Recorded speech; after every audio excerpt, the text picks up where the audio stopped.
मैंने आपसे बस मेरी मुलाकात बहुत छोटी रही है और very little I know about you because for some strange reason I don't know what you call it. आप बहुत काम करते हो and never in the limelight, but you know somehow now everybody's just discovering you and Correct. you know it's happening, it's happening in a very strange way. सबसे पहले नकाश भाई अस्सलाम वालेकुम। वालेकुम अस्सलाम। और जय श्री राम जो भी देख रहे हैं मेरे दोस्त सब लोग, ताकि किसी को दुख ना हो, किसी को बुरा ना लगे। हम सब मानते हैं इस बात को, हम आर्टिस्ट हैं दिल से, तो हम इबादत करते हैं म्यूज़िक का। Absolutely, और absolutely. हम भक्ति करते हैं संगीत का। और मैं समझता हूँ एक चीज़ कि आर्टिस्ट इट्सेल्फ एक्सेंट्रिक होते हैं, राइट, थोड़े एब्सोल्युटली, सरके हुए। अगर आप सरके हुए नहीं होंगे तो आप रात 2 बजे बैठ के कुछ पियानो पे नहीं बनाएंगे अचानक से। राइट। और आपका मैं जबरा फ़ैन हूँ और everybody nose that big song of his, और बहुत सारे बेहतरीन गाने नकाश भाई ने गाए हैं और मैं खुद आपका बड़ा फ़ैन था। भाई, और जब मुझे बताया गया उस दिन के आप ही के स्टूडियो में रिकॉर्डिंग है, तो आई वॉज़ वेरी एक्साइटेड। मैंने कहा यार आपसे मुलाकात होगी और अच्छा लगेगा। तो जब मैं आया तो आई वॉज़ वेरी डिसअपॉइंटेड। मैंने कहा नकाश भाई तो है नहीं, तो फिर सरगम भाई ने मुझे बताया कि आने वाले हैं, तो I was very excited to meet you. फिर आपका वो मेरा इंटरेक्शन और आपका इंटरेक्शन उतना ही था छोटा सा कि भाई आप तो वायरल हो गए एकदम। मैंने कहा नहीं बस उन्होंने कहा कुछ और इन्होंने काटा कुछ। एडिट तो करना ही पड़ता है थोड़ा मसालादार बनाने के लिए। मेरी बातें रही हैं, कुछ लोगों को पसंद आया, कुछ लोगों को पसंद नहीं आया, बट लोग यहाँ तो कहते हैं ना कि ऊपर वाले को भी सवाल करते हैं, उसको भी दोषी मानते हैं। तो हम लोग इंसान हैं, हम लोगों को तो लोग गलत बोलेंगे ही। 95% people have loved what I say and many in the industry, जो कि कई आर्टिस्ट को मैं रिप्रेजेंट किया उन बातों से। बिकॉज हर एक इंसान, ऐसा नहीं कि कोई बोलना नहीं चाहता है, बोल नहीं सकता, सब बोल सकते हैं, लेकिन किसी वजह से नहीं बोलते हैं। और आई बिलीव कि ऊपर वाला सब कुछ कंट्रोल करता है। Absolutely. जैसे आप मानते हैं भगवान में और गॉड में, I am a firm believer के जब भी कोई चीज़ डेस्टिन्ड होती है, हर गाने की एक डेस्टिनी होती है। तो अगर मुझसे कोई नफरत भी करेगा, वो भी बुला के गवाएगा जिस दिन मेरा सिक्का चल जाएगा। तो उसी की बात है। अब ये क्या है कि इस पॉडकास्ट के बाद, वो जो पॉडकास्ट मैंने किया था जिसका आप जिक्र कर रहे थे थोड़ी देर पहले, उसके बाद क्या हुआ कि सेकंड इनिंग्स जैसा मेरा शुरू हो गया। पीपल स्टार्टेड नोइंग कि हाँ यार ये बंदा भी एग्जिस्ट करता है, इसको भी बुलाओ, कुछ काम करवाओ इससे। बट मुझे कभी कभी लगा कि यार मेरी गलती कहाँ रही। मेरे माँ बाप ने एक अच्छी अपब्रिंगिंग दी मुझे और शालीन बनना सिखाया कि अच्छे इंसान बनिए, सबके साथ अच्छा कीजिए। आपकी पैदाइश हुई कटक में? नहीं, I was born in Chennai. My father was in the air force. Correct. तो चेन्नई में सेंट थॉमस माउंट हॉस्पिटल है, वहाँ पर मदर मेरी की गोद में मुझे रखा गया जब मैं पैदा हुआ।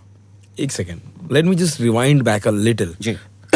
Before your birth, so your father was in the Air Force, in the Air Indian Force. Air Force, and your mom was homemaker. हाँ जी। Do you have siblings? I have 2 brothers. Elder brothers? नहीं, मुझसे छोटे हैं। आपसे छोटे. So you were the first child. I'm the first. So how many months or years before you were born were you guys in Chennai? Were your parents in Chennai? My father joined the Air Force in 1964. Okay. And then 69 में उनकी शादी हुई, 71 में मैं पैदा हुआ। यार सबको एज बता दिया मैंने, पर कोई बात नहीं, क्या फ़र्क पड़ता है। तो 71 वॉर के टाइम पे पैदा हुआ, जब इंडिया पाकिस्तान का वॉर हुआ था। उस दौरान मेरी माँ मुझे 15 दिन का बच्चा लेकर चली गई गाँव में, कि वहाँ पैदा तो हुआ था जन्माष्टमी के दिन, उस वजह से नाम कृष्णा रखा गया। वाओ। और वैसे तो चाह रहे थे कि राजू या राज, मेरे dad was a big fan of Rajesh Khanna साहब। अच्छा। तो उस वजह से उस टाइम हाथी मेरा साथी एक फिल्म आई थी। Your dad is a pilot, Air Force? No, he was an engineer. Engineer, तो, okay. हाँ, तो ग्राउंड इंजीनियर बोलते हैं उनको। Can I ask if engineers also know to fly? They can do ground runs. Okay. Ground runs of the engines when you overhaul the engine. तो आप start करते हैं उस इंजन को, चला के देखते हैं कि उसमें कोई दिक्कत है नहीं है, वो सारी चीज़ें I have seen. My dad use to take me also with him. ऑटर करके एक प्लेन आया करता था, और बाकी रशियन प्लेन्स जो आते थे, एंटोनोव की और मिखोया एंड ऑल दीज प्लेन्स, तो वो उनके इंजन्स का ओवरहॉलिंग वगैरह और ये सब चीज़ें। So he had to take this training मतलब from अगर Russia? एक नट भी खुला छोड़ देते तो डिजास्टर हो सकता है। Absolutely. Plane checks are the most rigorous. Absolutely. The engineers play the most important role. उसके बाद पायलट आते हैं, वो थोड़ा देखते हैं इधर उधर करके कि सब है सही कि नहीं, एकदम कुछ हिल तो नहीं रहा and all. Then they take everybody. I am sure उसमें कुछ पायलट्स ऐसे भी होते होंगे जो इंजीनियर अगर देख लिया तो फिर दे माइट हाँ, नॉट बोलते होंगे कि चलो अब आपने कर दिया तो है ना, टेक करते हैं. मास्टरिंग मैं करता हूँ, आप आपने मिक्स कर दिया, अच्छा लग रहा है, it's sounding good. So that way. तो dad was in the air force, वहाँ रहे. तो चेन्नई में थे उस वक्त, उनकी ट्रांसफर थी ताम्बरम में. तो saint Thomas Mount hospital was closer to Where you were living. Where the air force station was. तो वहाँ पे पैदा होते ही जन्माष्टमी के दिन मुझे मदर मैरी की गोद में डाल दिया गया. What is this story? Why would somebody put a newborn baby?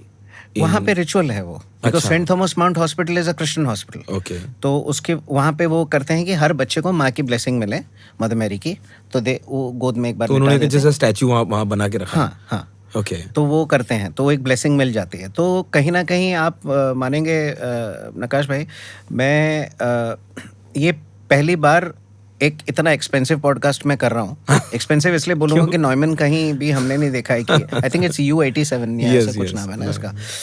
तो वो यूज़ हो रहा हो इसके लिए, तो एक बहुत ही संगीतमय और बहुत ही, ये guys this is one of the best microphones we use for recordings.